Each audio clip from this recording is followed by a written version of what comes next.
morning, Columbus City Schools. Welcome to our Think CC Thursdays, where we partner with ESC and Columbus City Schools to bring you Career Chat Thursdays. And what is Career Chat Thursdays, you may ask? Well, we are bringing you all the different pathways, and more importantly, we are trying to bring those pathways to you from Columbus, Ohio, where we are. Just want to let you know, wonderful Columbus City School students, specifically our middle school and high school students, we have 7 days till spring break. So buckle up. We have some fun things that we're going to talk about today. Our career pathway we are focusing on today is business services. And we are going to be hearing from CODA, Cardinal Health, and our ODE state support team. So I'm so excited. Some housekeeping things I want to be able to review with you. At the bottom of your screen, you should see where it says Q&A. If you have any questions that you want to ask during, you can type it into there, or you can wait till the end. But if you put it in there, you will have one of your hosts live reply back to you, either over speaker or via chat. So please make sure you know that. We are so excited that you are here today. I hope that you are rocking your testing. And without further ado, I am going to turn it over to Azleen from CODA. Thank you and good morning. I am excited to be here with you all today to share with you a little bit about my professional journey and what that looks like sort of in the past from a look back and what it looks like now. As I said, I'm Azleen Rodriguez, and I'm the Director of Government Affairs at CODA, which I will talk about here shortly. But I wanted to give you a little bit of my journey to this current role, and it hasn't been a straight arrow and it hasn't been a ladder. It's been more of a jungle gym of trying different things. So my academic journey was very focused. I grew up in Youngstown, Ohio, and went to a school called Poland Seminary High School. After graduating high school, I went to Ohio University. And I will tell you, when I got there, my intention was to be a dentist, an orthodontist, actually. And I got there and I took some classes and it just wasn't the right fit for me, and went through a few more classes and I thought maybe I'll do business and maybe I'll be a teacher. My mom's a teacher. Ultimately, I ended up getting my degree in political science. I found myself really drawn to that academic learning and was very excited for it. However, there was this itch for me to really support education. That was really important. My mom is now retired, but she was a high school guidance counselor. My aunt was a special ed teacher. My dad was a bus mechanic, and so was his best friend. They're all retired now, and so, but that was a big influence in my life. Education was the key and to my success, and so I knew that there was definitely an energy toward that. So I paired my political science background and my love for education, and I ended up doing something called Teach for America. During that time, I got my master's degree in early childhood education from Pace University. So that's my academic journey to date. My professional journey. So after I graduated from Ohio University, I went to New York City and I did a program called Teach for America. And I taught kindergarten in the Bronx for 2 years while I was getting my master's degree. And for me, my goal was actually to do educational policy at some point. So that was my goal, was, I wanted to influence education, but I knew I needed to have that classroom experience. And I had that classroom experience. I jokingly say sometimes I was like Dora the Explorer minus the monkey. I taught kindergarten, they loved me, and but kindergarten's a tough crew. So did that for 2 years. And then I returned back to Ohio with the intention to work at that state house. So again, I was pairing my my education with my master's degree in education. My goal eventually was to do educational policy.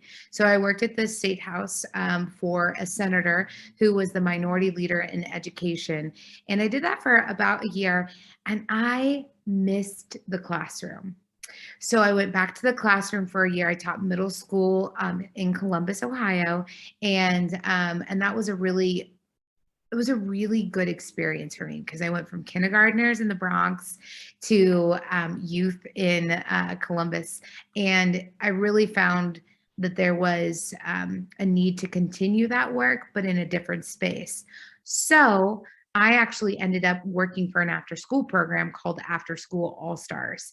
And so I ran an after school program because I wanted to provide youth some of the things that they might not get in their academic day. For example, we had cooking class, we had fencing, we had robotics. And we know that when students have somewhere safe to go from that 3 to 6 time and productive, that they have a much more robust sort of social and academic experience. So we did academics, we did health and wellness, and we did some enrichment classes. I did that for 4 years. And we took that statewide. When I first started, we were in Columbus, and then we went to Dayton and Toledo. During that time, I realized that I was working super, super hard and that I wanted to be an entrepreneur. So I left and I started my own startup called Empower Bus, and that's in the center there. Now there was a startup in between After School All Stars and Empower Bus, but it quickly failed, and that's part of entrepreneurship, right? Is that some businesses flourish out the gate, some sort of do well and then don't, some don't do well out the gate. So my first business didn't do so great. My second one, which you're seeing here, is called Empower Bus. And those are actually autonomous vehicles that you're looking at. So we had a contract to operate these autonomous vehicles in the Linden area. And shortly after we took over that contract, which was a huge opportunity for my business, COVID happened and everything got shut down. And I had to make a really, really, really hard choice. Was I going to try and stay the course, seek loans and federal funding to keep this business going? Or was I going to do something else? And frankly, I didn't have the financial capital to keep it going. I was in a place where we were doing well, but we had lost contracts because of the pandemic. So I had to close down my business, and that was tough. But I think the true test of a leader is how you handle things during the tough times. So I closed down my business, and I did it publicly, but with a lot of grace and a lot of support from people I love. And shortly thereafter, I got a job at Coda. So that's where you're meeting me today. I'm the Director of Government Affairs at Coda. And so what you'll see is I went from Empower Bus, and I want to say our focus was providing low to moderate income communities access to education, health, healthcare, and work through transportation. So I went over to Coda, and that really dovetailed into the work that I'm doing. As a director of government affairs, my job is to interface with our elected leaders. So from city council to the federal government, I interact with these leaders to advocate for public transit, for what we can do and increase. Right now, one of the things I'm working on is something called Link Us, and I am so excited for it because it's going to take our public transportation to the next level. It's bus rapid transit, so think subway above ground. It's fare collection, electronic fare collection. So instead of having to have dollars and cents, you can tap your phone or a smart card. And I'm very, very, very, very excited for that initiative. That's a lot of effort between the city, the county, this organization called MORPC, and Coda. And then the last one is we are building a state-of-the-art facility out in the Rickenbacker area, which serves about 20,000 employees.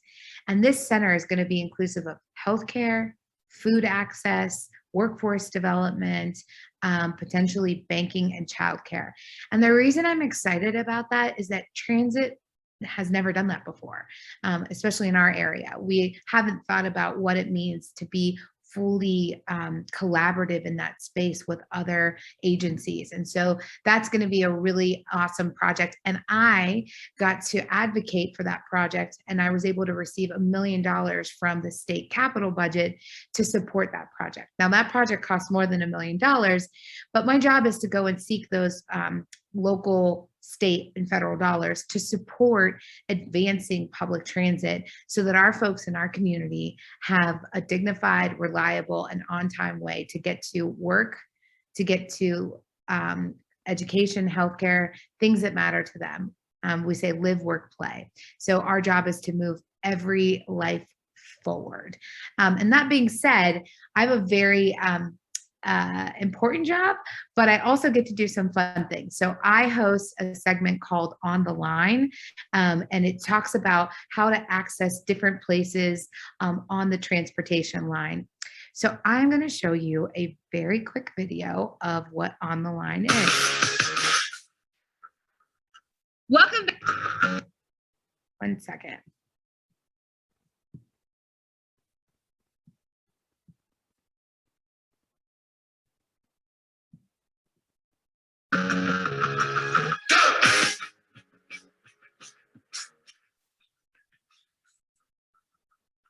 Welcome back to On the Line. I'm Asleen Rodriguez, Director of Government Affairs at CODA, and we're at Bake Me Happy with co-owner Letha Pugh.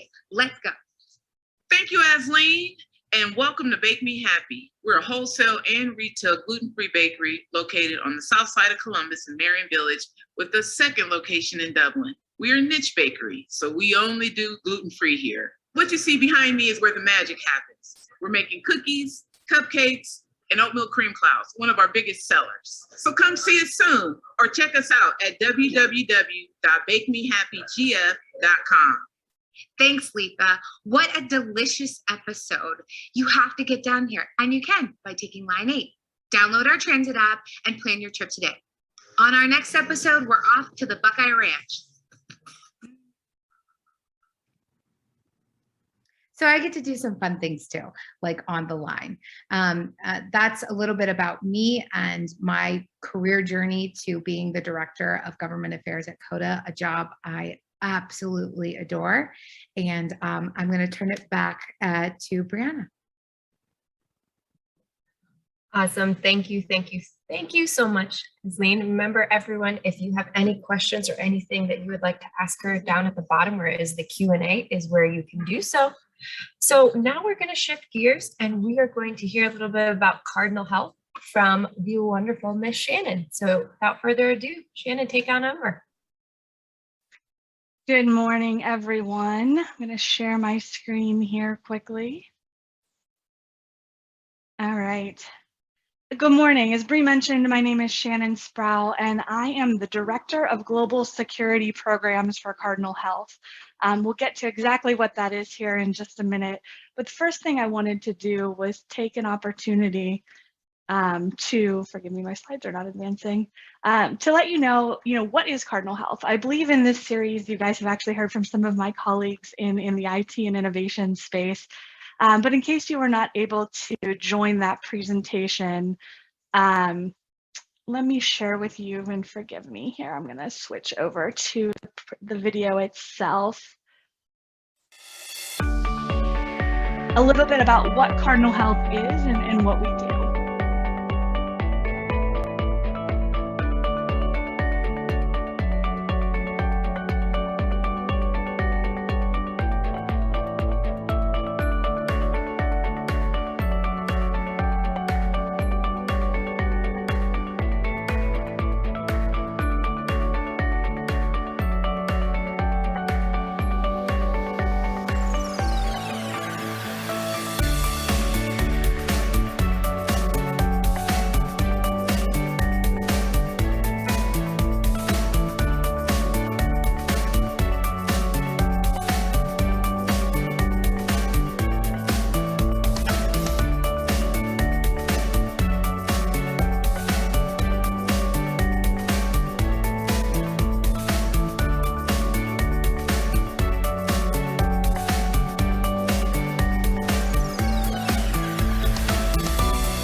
Right. So when I first started at Cardinal Health, one of the things, and to be clear, I've been there a little bit over 7 years.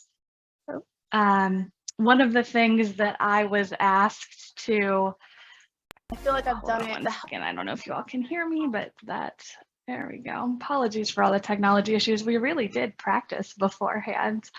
One of the things that I was asked to do when I started at Cardinal Health was to develop an elevator pitch about what Cardinal Health does. And 7 years in, I have learned that we are so vast and we touch so many different pieces of the puzzle within healthcare that sometimes it's easier just to use a promotional video, because we are a global company. We are in over 35 companies worldwide, and we have businesses within the nuclear space, the pharmaceutical space, the medical space. And so there's a lot within Cardinal Health, to be sure. So the next question then becomes, what is a director of global security programs? What is it that I do on a day-to-day basis? And I have several different programs under my purview, but I want to talk to you about the three that I think most likely are going to be most interesting to you here today. So the three that I'm going to talk about today, the three teams that report up through me, are the Global Meetings and Events team, the Global Travel team, and our Security Operations and Intelligence Center. So we're going to start with the Global Meetings and Events team. And this is actually my background and sort of how I've traveled through my corporate journey, which you'll hear a little bit more about my journey at the end, as you did with Asleen. But the interesting thing about the Global Meetings and Events team is when you tell somebody that you're involved in corporate meeting planning, it's very difficult for them to know what that means. There's a lot of different perspectives out there about what possibly could that be as a career. So I put together a little bit of a visual representation of some of those thoughts. What my friends think I do. You'll see here, there's this massive party, right? My friends think that I lead a very glamorous lifestyle, that I'm out throwing these major celebrity parties like you see on television. What my parents or my mom thinks I do, this is the kid's birthday party. This is the party planning. Everyone thinks that if you're a meeting professional, this may be your journey. What society thinks I do. You say I'm an event planner, I'm a meeting planner, and a lot of people go directly to the wedding space. What my clients think I do. So we have direct clients within our team, within our business that we serve, and a lot of them think that our job is to book travel or to be that piece, which I do have the travel team as well, and so we'll get to that. What I think I do, clearly I'm a superhero in all that I do to make sure that everything happens on time. But what I actually do. So our global meetings and events team, their job is really to put together programming that allows the business to meet their end goals. I talked about how our business is extremely vast. Well, each of those businesses have to work together in order to be able to, provide the end goal service to our customer or to meet their sales or marketing commitments. And so the meetings and events team at Cardinal Health is truly working with those clients to help meet that goal. Here's a very high level of what we do, and you'll see a lot of very corporate speak on this slide, so I apologize. But I wanted to show you generally, when you look at that bottom infographic, these are the basic pieces of what the meetings team does at Cardinal Health. They start with everything from determining the budget. How much money do our clients have to spend? Going out and doing sourcing or contracting, where does the client want to be? How many people are attending? What city do they want to be in? What type of hotel or other venue property do they want to be in? They work with the client to do planning and attendee management. When you have 500 people showing up, all to meet that end objective and be collaborative, somebody has to manage those attendees, right? And there's a team of people that does that. They provide payment, right? Financial piece is very important. They provide budgeting back to the client after the fact. So how much did the client spend and did they stay within their budget? And then reporting and insight. I mentioned that the team is global. So if you look at the top right over there, it gives you a little bit of a breakdown it says FY21, that's fiscal year 21. We at Cardinal Health operate on a fiscal year, which means we don't go calendar year, January to December. We go July 1st to June 30th. So when you see that fiscal year marking, that's really what we're talking about there. But in fiscal year 21, which keep in mind was in the middle of a pandemic where many people were not able to come together and meet in person, these are sort of the numbers. In the US, we produced 48 meetings. Trade shows, these are where we are attending another organization's meetings, perhaps exhibiting at a booth or providing some sort of education at a trade show. And trade shows are all across the industry. We clearly attend healthcare trade shows, but McDonald's has their own trade show every year that actually is in the process of concluding in Orlando this particular week. There's trade shows around technology. There's trade shows around convenience stores, you name it, and that organization or industry has a trade show. And then you'll see EMEA, which stands for Europe, Middle East, and Africa. So we did 13 meetings over there. And APAC, which is our Asia Pacific market, we did 5. And again, these numbers are a little bit lower than what we would normally see in a given year, just due to the pandemic and all of the restrictions that have been in place. So that's sort of a quick overview of the meetings team. I'm going to move on to our global travel program. And these are 3 separate programs that operate under myself as the director of global programs. So I have a separate team sort of operating each of these things. And I know I'm moving very quickly, trying to stay within my time limit. So of course, if you guys have any questions about any of these specifics, happy to answer them as well. You'll see our global travel program here. It's really, they also offer a wide variety of services. They're managing in the bottom middle there, they're managing 24 agency locations across the globe. This was also from last year, so there about 24,000 business trips were taken. They operate within 328 preferred hotels, 32 airline contracts. So the job of this team is really to keep our business travel up and running, allowing, again, those clients within Cardinal Health, our internal stakeholders, our internal, marketing partners, sales teams, to be able to go out and do their job and be able to travel in a very seamless manner. You'll see at the bottom left there too, we have 40 origin countries, but 48 destination countries. So we have people going into markets where we don't necessarily have office or staff either. Overall, a giant undertaking for this team. They absolutely love their job, and I'm happy to be able to support them as the director of global security programs. And then the last one deviates just slightly, security operations and intelligence. This definitely falls more into the security wheelhouse. As I mentioned, my title is Global Security Programs. Our Intelligence Center, or our SOC, their job is really to monitor the world. They're a 24/7 operation. They operate 365 days a year. And their goal is really to not only take a look at what's currently happening within the world, right? Are we seeing a disruption due to tornadoes, right? We're seeing a lot of tornadoes this time of year. Is there something more major abroad, like, a tsunami, or potentially some type of the war in Ukraine is a really great example, right?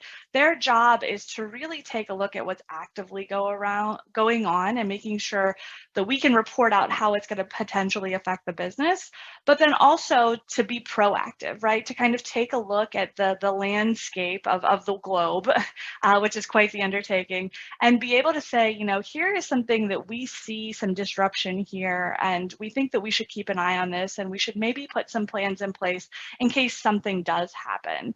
You'll see the term at the bottom, duty of care responsibilities. This is something that actually all of the teams I just talked about have a huge responsibility in. And what duty of care means is it is our responsibility that we have an obligation to our employees to help keep them safe, and whether that's through our global travel program and helping to make sure that, they have all the right documentation in place, or now vaccinations in place going into various countries, or the meetings team to make sure that, people are meeting in a safe and healthy environment, or our security and operations center to be able to monitor what's going on globally.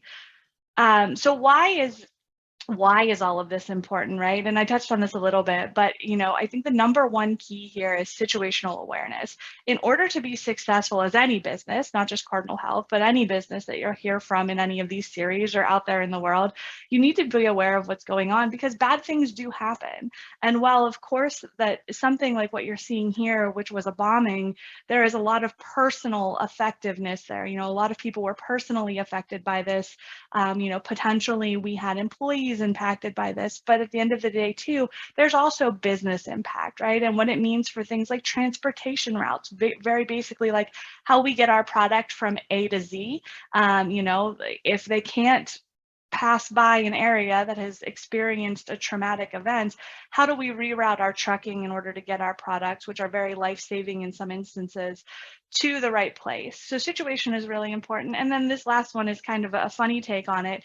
But our clients are also very focused on what they do. You know, I've mentioned marketing, sales, transportation, logistics.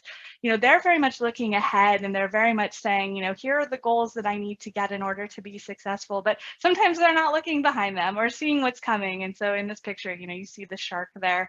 And it's our job to look out for those sharks. It's our job to look out for those things that maybe the business doesn't see coming, and help them understand how that might impact them. So as Lean mentioned, I wanted to talk quickly about my journey. Ironically, and I promise you that we did not plan this, I'm actually also from the Youngstown, Ohio area. I went to a school called Liberty High School. And I also happened to go to Ohio University. Again, totally unplanned on our part, for sure. So John, we did you a favor there. But you know, I have the same type of interesting story, I think, that she does when it comes to my college career. To be honest, I have a degree in journalism with the specialization in advertising management. So once I declared a major, I decided that what I wanted to do is I wanted to move to a big city, and I wanted to work in an advertising firm, and I wanted to create, you know, the advertising that you see today. A little bit different that many years ago than it is today. But I got to about my junior year in college, and I quickly realized that, you know, moving to New York or Chicago was really not who I was as a person. And I wasn't sure that the advertising world was really right for me either. So I went to my advisor at the time, which thank goodness for advisors. And I told her all of this, and she said, you know what, Shannon, she said, just finish your degree, get your degree, and you can figure out what comes next. And honestly, that's probably some of the greatest advice that I have been given in sort of my journey that you'll see here, because I don't, other than business communication, which I very much, you know, I write a lot of emails, I do speaking engagements. I really don't use my advertising part of my degree today. And it really has not particularly been part of my journey, but allowing me to finish, allowing me to go get that degree and have a certification and sort of move on to that next stage of my life was really important. So her name was Dr. Slater. To this day, I still thank her for that information. But honestly, after I graduated college, I stayed in Athens, Ohio for a couple of years. My now husband is a couple of years younger than me, and he was still finishing up school, and I was a waitress. I waitressed at a local restaurant there, and one day a gentleman and his wife came in, and I was waiting on them, and we got to talking, and it turned out that he was the owner of the small market radio station in Athens, Ohio, it's called Power 105. And he let me know that they were looking to implement what they called a promotion department. And I was like, okay, you know, what is that, you know? And he's like, you know, we're looking to do golf outings, battles of the bands, you know, chili cook-offs, really community-based promotional events to help just get the radio name out there and get them involved in the community. And so we got to talking, and he's like, you know, would you be interested? And I'm like, maybe, you know, I at the moment I'm waitressing, and I'm kind of waiting to figure out what comes next for me. And so I went and I met with him and his team, and I decided it was a great fit for me. So I joined the Power 105 family, and I ran promotions for them for a little over a year and a half. My now husband graduated, and we decided to move up to Columbus. So I at the time, honestly, I didn't even know that events like that there was a job like that you could even go and do that type of thing. That had never really been on my radar. So when we moved to Columbus, we actually moved up into the Westgate Hilltop area. So I lived very close to the schools over there. And I, you know, now knowing that the events world was a thing, I looked for a job, and I landed at Bathfitter, which I'm sure many of you have seen them at a home and garden show, or you've seen them potentially at the malls. It was my job. I was the marketing manager for them. It was my job to run those stands and the staff that did that. You know, it was very called grassroots marketing at the time, and really going out and just meeting the public and letting them know about our product. I then moved on after that one to Abbott Nutrition. So this is sort of where I entered the corporate meeting space. And I did a lot of learning and growing here, where I really started to understand what a corporate meeting planner was, how that was different from some of the more community-based grassroots marketing that I had been doing. And I stayed there for about 6 years, and then I moved on to Cardinal Health. I think I mentioned earlier in the presentation, I came into Cardinal Health, and my background, as you can see here, really had become meeting planning. At Cardinal Health, meeting planning reports up through global security, which is a bit of a different fit than most companies. But I've been there 7 years, and I've really worked my way up through the different paths within meetings to where I am today. So, the best advice, maybe past what my advisor gave me back in college, that I also received too, is, take a chance on yourself. My background was definitely not in global security. I still touch part of the meetings world today. But if you have interest in something and you have desire to move into it, take that opportunity to pursue it. So I know I'm at time, and I want to be cognizant of all of that, but thank you for your time today. I will turn it back over to Bree, and we'll continue on our journey. So thank you, everyone. Appreciate it. Thank you, thank you, thank you so much, Cardinal Health, and thank you specifically, Shannon. I have lots of questions, so I can't wait till the end. All right, ladies and gentlemen, we are moving on to our last speaker of the day, and they're actually coming to us live from Yorktown Middle School. So shout out to Yorktown. Also, I want to be able to call out Indianola, who is on the call today. So thank you all for being here, but I'm going to turn it over to the Ohio Department of Education State Support Team with Miss Ugochi Akoi. Good morning. Good morning. Thank you so much. All right, so let's talk a little bit about who I am. My name is Ugochi Akoi, and I am the director of the State Support Team, Region 11. So I titled this presentation, "Oh, the Places You'll Go." For those of you who have read Dr. Seuss's book, you'd probably know the reference, because that almost sums up what my life's journey has been. And the best part of to tell a story, is to always start at the beginning. So let's start at the beginning. Let's talk a little bit about my background and my culture, because that's a really big part of who I am and plays a major role. People look at my name when they see it on paper and they're like, Ugochi. I've heard people say, I thought it was a Japanese man, because it sounds like a Japanese name. And then they see me in person and they listen to me and they go, I don't quite hear an accent. So what is the story? So I'll tell you a little bit about it. Both of my parents are Nigerian. They were born in Nigeria, raised there, and that's where they went to school. The very interesting fact is they left Nigeria to come attend college in the United States, in Philadelphia and Washington, D.C. respectively, and happened to meet in New Jersey. So even though they grew up in Nigeria, about 30 minutes away from each other, they flew thousands of miles to a whole nother country and continent in order to find each other. So they got married, and so they had us. I'm one of 6 in Washington, D.C. So I was born in Washington, D.C., but my first stamp on my passport is when I was 3 months old. So we went back and forth to Nigeria pretty frequently until we lived there for quite a while. So I lived there until I was 10. So I went to school in Nigeria, and education's very interesting, because there's this notion, if you know the information, we're not gonna be worried so much about like age, right? Oh, you have to be this age to be in this grade. It was based on the content. And so coming back to the United States, you're 9 years old in the 6th grade and people are confused. Like, how can you be 9 in the 6th? You should be in the 3rd or the 4th. And so I went to school in DC and I took a whole lot of tests to show that I could do it and be there. And that's what happened. So I went to school, middle school in DC, Paul Junior High School, and then again to high school, Banneker, academic high school. And from there, decisions, where are we going? Right across the street from me was Howard University, right, literally right across my high school. And there are many universities in DC, but my parents said, go further. It's okay to step outside of the state.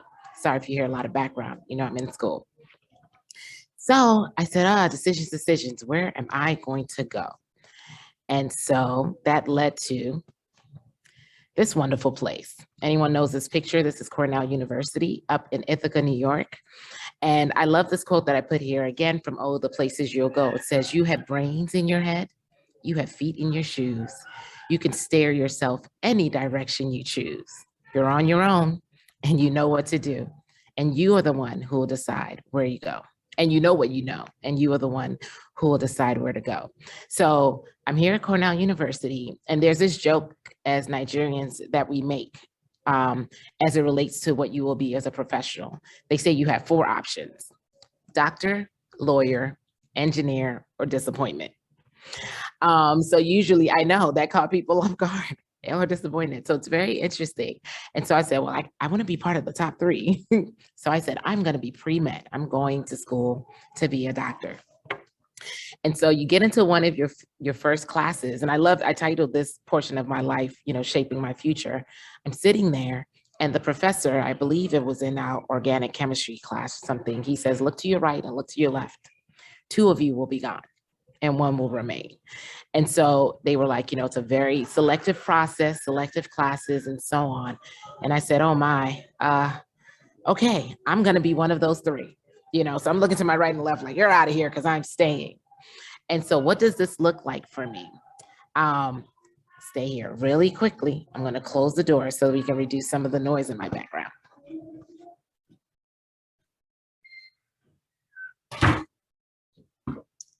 Thank you for waiting. Okay, so what does this look like for me? This looks like taking a lot of rigorous courses, being in every medical technical association that I could, even to the point that my first experience with Ohio was during my junior year of college when I came to Case Western Reserve School of Medicine, spent the summer here, where I took first year med school classes and shadowed doctors. That's how invested I was. I was going to be a doctor. And by the time I got to the senior year, that nagging voice in the back that says, do you really want to do this? Kept getting louder, because in the midst of excitement around the next steps and graduation and everything, and with all my friends who had made it to the senior year, it still was this thing of like, I like it, but I don't love it. And so what does that mean for me? That means me in my 4th year of school, after having taken the MCATs and all these medical school things and applying to med schools, pulling my application, because in my mind, I got it that if I got in, or rather I should say when I got in, I would follow that track, even though I didn't want to. And so I didn't even want the decision to be made. So I pulled it. So what happens after that? There's this thing called gap year that has become so popular, this term, the gap year, which was not a popular thing back when I was in college, but it's usually this time when people kind of take time off from school and just kind of try to figure it out, right? So that's me trying to figure it out. Now, granted, I finished college, I got my degree, I walked the aisle, and I got home in the summer and I go, what am I doing? And so this was my gap year. While I was in DC in high school, I had the opportunity to work as an ambassador or a tour guide for the National Holocaust Memorial Museum. I worked there for 3 of my years in high school. And so naturally, when I got back from college, I called my former boss up and say, hey, can I continue to do this? One of the things I loved about that opportunity is we hosted a lot of students from different countries, mainly Europe, who would come, and we would take them through the museum and talk to them about the Holocaust and so on and so forth. So this piece around education, around teaching, around passing information was kind of like a seed being sown. So I did that for the year after I graduated from Cornell. And then I said to myself, you know what? Maybe instead of medicine, which is the treatment of diseases and things like that, maybe I want to do the prevention. So let's switch it up. Instead of treatment, let's go prevention. And that's what led me to get to Temple University. That's that picture you see with all the T's. For my master's, I went to go get my public health degree. The really great thing during this time with getting my public health degree is you have to find a field that you're in. Is it epidemiology, which is the study of diseases?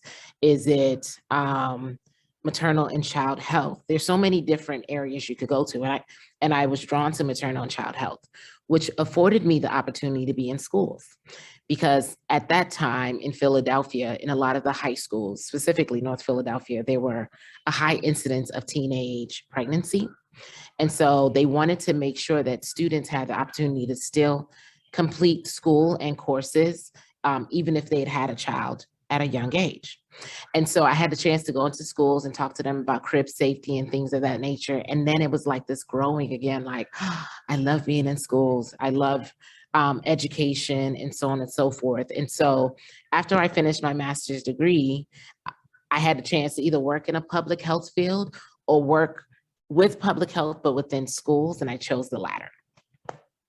So what did I do? And it was starting to take shape. I said, okay, I want to work in schools. Now, having had these degrees afforded me the opportunity to be able to kind of switch up a little bit. So I started as low as like being an instructional assistant to teaching. You know, in the midst of this, I started taking courses so I could be specialized around education. And so I'm teaching, and this is all in DC again, and got married and moved to Columbus, Ohio, continued teaching, and then got the chance to now start going. I moved in to get into my principal license so I could be a principal. The school that I gotten during my first year of a principal needed work, right? We had students who were not achieving at the highest levels.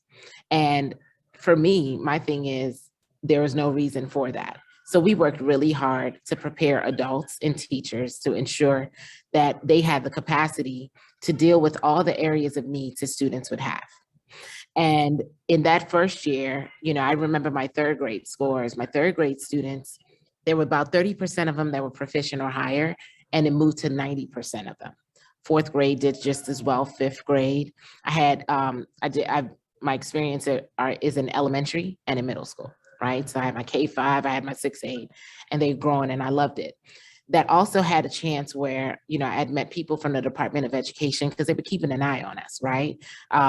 Because whenever you are in this status, they call differentiated accountability. They want to make sure that the people that need the most help get the most help. And so they would come and what are your practices and do you need supports with this and so on and so forth.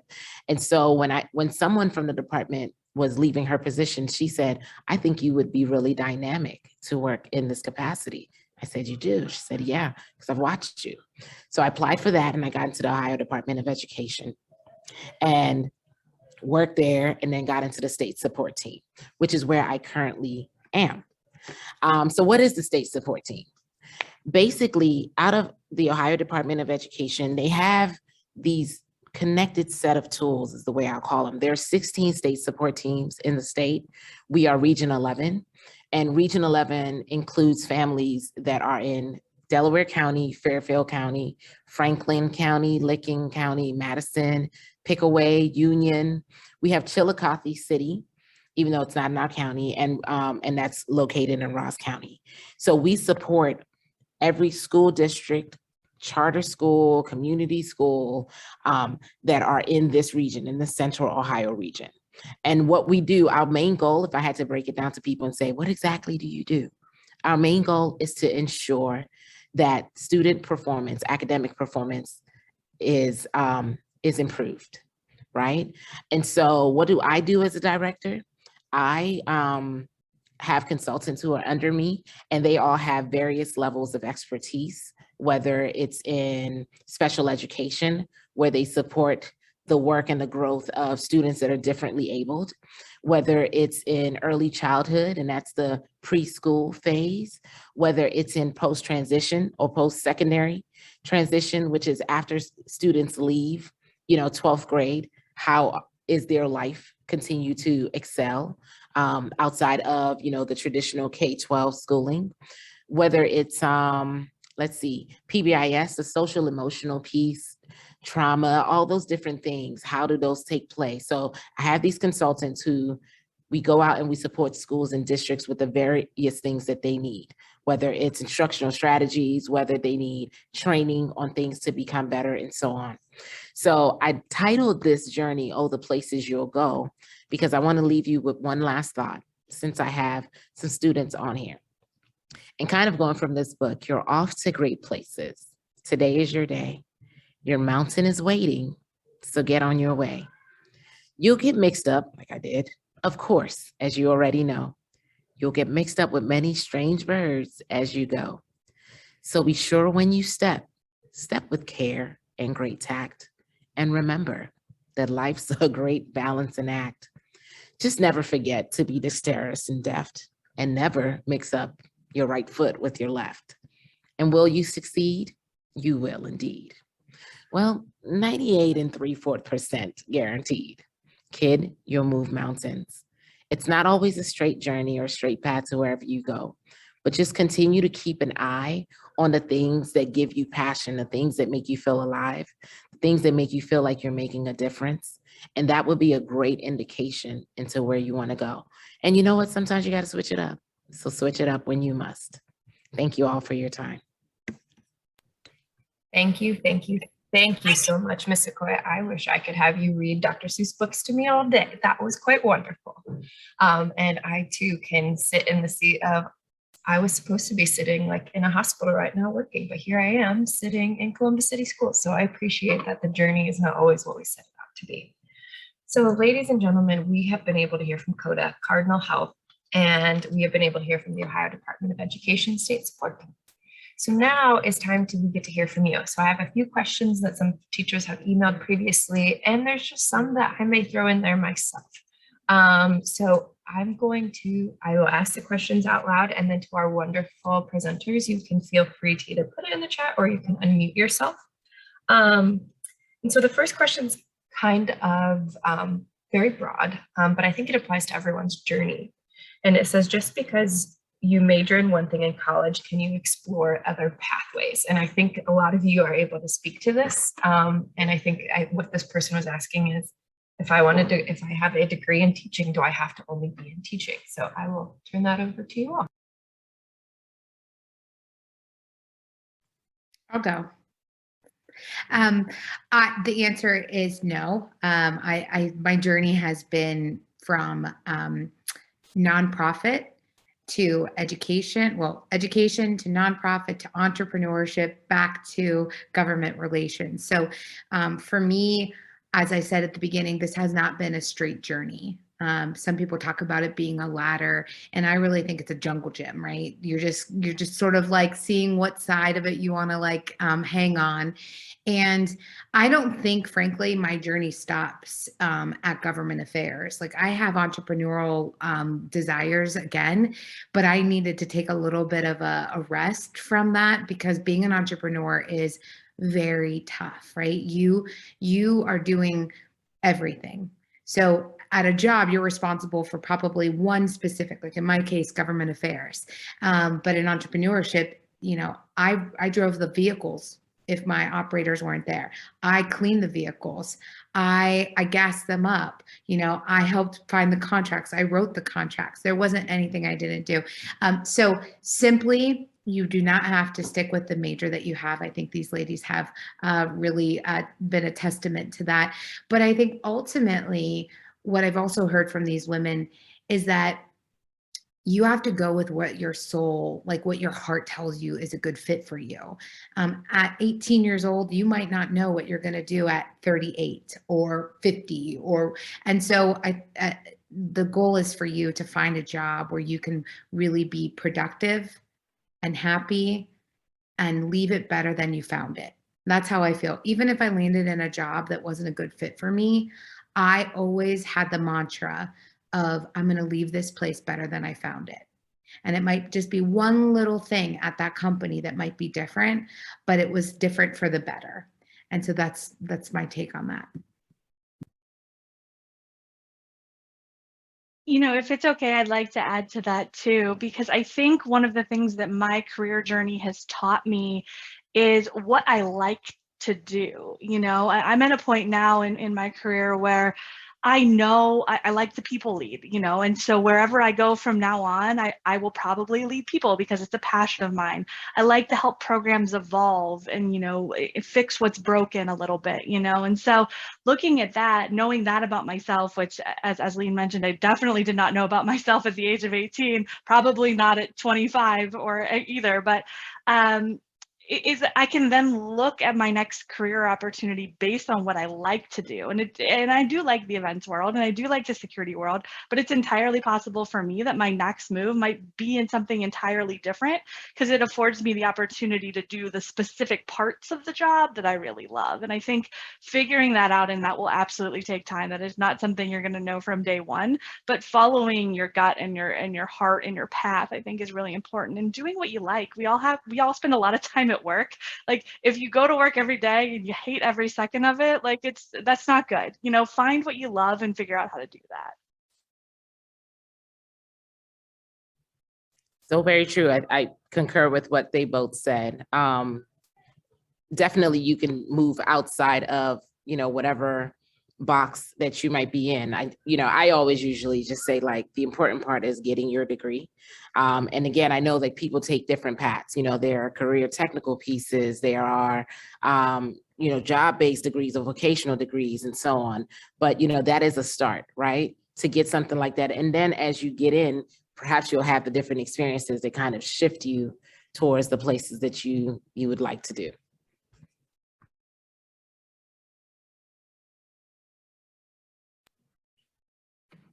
Thank you. Thank you. Thank you for sharing that. I think we do have a couple questions that actually popped into the chat box. I think, Ms. Okoye, this one is dedicated to you because they were intrigued that you were 9 in 6th grade. So how old were you when you graduated from high school? When I graduated from high school, I was 15. So I went to Cornell at 15. I was, yeah. So it was early, and it's funny because people didn't really know until birthdays came around and folks are celebrating 18 and such. And I'm like, I'm gonna be 16. So they call me Little Doobie Howser, but that's so funny. But yeah, which you probably don't even know. It's a show about this kid doctor. But either way, yeah, that was my life. Awesome. Thank you so much. Shannon, I was going to ask a question related to event planning. Well, someone else, but with event planning, does that include a lot of travel in that piece? I think that was one that was brought up. Yeah, so it definitely can, right? It depends on what part of event planning you're in, and kind of my slide there about all the different ways. I really talked about the corporate meeting planning, right? Which is what Cardinal Health does and what my background is. But, there is certainly social planning, right? That wedding planners do exist. There are people who move to LA and do these giant, beautiful, glamorous Oscar parties, right? That's not been my path. And to be honest, it's a very small percentage of people that go into the field, even though it's probably the most visible. But it absolutely can. And in my part of the journey, it certainly has. I spent a lot of my younger years as the individual contributor meeting planner traveling all over the globe, if I'm honest. And it's been great. As you get older and you have a family, and that tends to wear on you a little bit. And it's not so much my love and passion today. Traveling is still my love and passion, but more for my own pleasure than work. But it absolutely is a job that can afford you the ability to travel all over. Awesome. Thank you. Thank you. Thank you.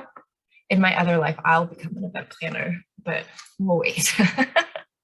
All right, so it does look like there are 2 more questions that popped up. So we answered live the other one. And then for CODA, I believe. So how do you choose the on the line spots?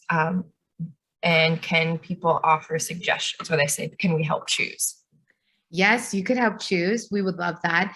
It's run through our marketing team. So our creative team is the one who sort of selects those. However, we love suggestions. We've gone to bakeries, we've gone to museums, we've gone to nonprofits. So they're a lot of fun. We also have one called Rolling Forward, which is all about the behind the scenes of how CODA operates. And so that's a lot of fun as well. But yes, we would love suggestions. I can put my email in the chat. You're welcome to email me your suggestions and I'll get them over to marketing. Thank you. Thank you. Thank you. I'm definitely going to go try out that Bake Me Happy place. Another question that popped up down there at the bottom, it says, what do I study for security operations? What jobs can I start looking at? Yeah, there's definitely a couple of different paths, right? You can look at sociology, majoring in like criminology, if you're more interested in sort of the social justice piece of it. Many universities do offer security intelligence type courses now. You can even go out and study something as very specific as like homeland security, right? If you're looking to make a move into that government space. It really depends on what university you're looking at and what they offer in particular. Everybody has a little bit different twist on it. You can even study, something along the lines of political science, right? To move more into that physical security. Security officers are a great first step to moving into that. We employ part of my team that I didn't talk about as well today is part of my team is security officers who are sort of our front line at Cardinal Health. When you come into the gates, there's a guard shack and we've got somebody there. At our distribution centers, we've got security officers there as well. Those are really great. Those can also be part-time roles, right? So if you're looking to do that in conjunction with studying or something like that, it's a good way to get your foot in the door. Or if you're interested in criminal justice, a lot of our security officers that then move into our intelligence space come from EMTs or police officers or former military. So we employ a lot of veterans in this space as well. So it's really, I would say, kind of decide what part of that is most interesting to you. Is it the physical security? Is it more, the government piece? Is it more the intelligence? And explore what the universities you're considering have to offer in that space. There's many paths to one end result. I think that's the best part. I think that was overwhelming when I was probably sitting in middle school being like, nope, I have to do A, then I have to do B, and then do C. And knowing that you can zigzag is this beautiful thing that I can recognize now. So I know a lot of the students on this call, their counselors try to help kind of explain that. And there's a journey for everyone. I think Ms. Okoye, you've seen in there, it says the last question that we'll end on, and then I think Ms. Shannon, there is a question specific for you. I think it says, do you have to deal with hackers? That's in there. But the last question we'll end on is, what do I do in middle school to learn more about becoming a teacher? And I think a couple of you had experience in education. So what do you do? What should they be doing in middle school? And then we'll wrap things up. I love that you're looking at the fact in middle school. I think a lot of times people look at like high school or when I get to college. So even the fact that it's in the back of your mind is a really good thing. I'm all about primary sources, right? Who are your primary sources? A teacher. I would talk to some of my teachers like, what does this entail exactly? Being a teacher. What did you have to do when you went to school? Like what courses did you have to take? Another thing that you can do, thank God for the good old internet. You can Google some of this information, like what are some pathways? Because there are your traditional routes, but there are also alternative routes, like for people who had a totally different major and then wanted to go into education and what that might look like. So that's something to look into as well. Usually, I want to say it's 7th through 12th grade, there's this opportunity. I know Columbus City Schools does it, where there's college credit plus classes. And so you have the opportunity to take college classes for free and get those credits. First of all, that reduces the classes you have to take when you go to college. It reduces the money you have to pay because K-12 is free, but college is not. Every class you take has a certain number of credits assigned to it. Let's say a 3 credit course, and each credit costs a certain amount of money. So, in some schools, it might be like, oh, it's $200 per credit. So you're paying $600 for that. In other schools, it might be $3,000 per credit. So you're paying $9,000 for this one class. So imagine that you can get to do it for free while you're in high school, in middle and high school. Take advantage. But that would also help you kind of get a sense of like, oh, I like this path, or maybe I could try something else, without the constraints of, I don't have the money to do this. Thank you. I think College Credit Plus, real big thing that we've talked about a lot. So, and students can start that as early as in middle school, but sometimes it's a little bit easier once we get into high school. Well, I want to thank all of our wonderful presenters again. I also want to thank ESC, specifically Mr. John Hambrick, for helping organize all this and bringing our different career pathways. Like we say, the exposure, and now we can add on, the places you'll go with all the exposure that you will have. So I want to thank Asleen, Ugochi, and Shannon for everything you have provided for our Columbus City students today. I want to thank Wedgwood Middle School for being here today. I would also like to thank Indianola for being here today. And everyone else, I hope you're rocking your testing and that you are soon going to be on spring break. So thank you very much and have a wonderful day. Thank you.